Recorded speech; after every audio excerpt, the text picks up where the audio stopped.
All right, let's talk about what's going on at the White House today. The president is meeting with his supply chain task force. He says his administration is making progress on dealing with the crisis here and addressing it. What are you seeing, and should this have been taken into account prior to where we're at right now? I guess my biggest question is, why has it taken a year for the president really to look at and talk to his supply chain council?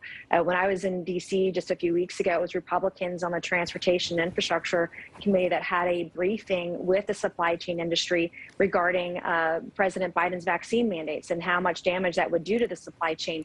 It wasn't Democrats that did that, it was Republicans, because Democrats have refused to have a hearing on these issues. And when I went to the grocery store just a few days ago, and there are empty shelves. There are things that are not there that were there a year ago. And so we do have supply chain issues. This is why this keeps creeping up into the news and why it's being written about, why you're seeing ships waiting offshore for multiple weeks now. We hear about those issues are ongoing. And this should have been addressed, I believe, throughout the COVID-19 pandemic.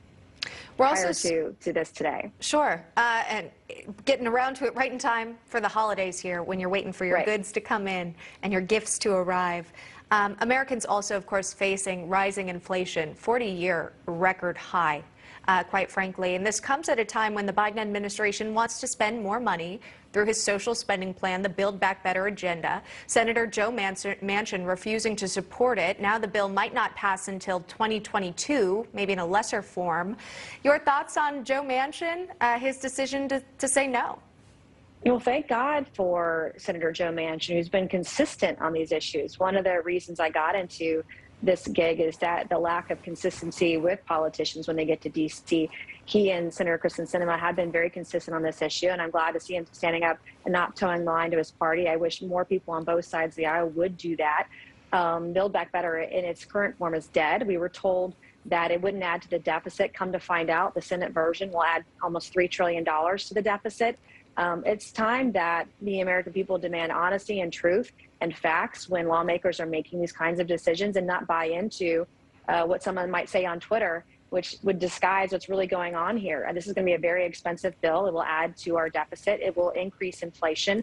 Americans are already hurting. Wages cannot keep up with the historic rate or hike in inflation right now. You just go to the gas pump and see it costs double now what it did a year ago to fill up your tank.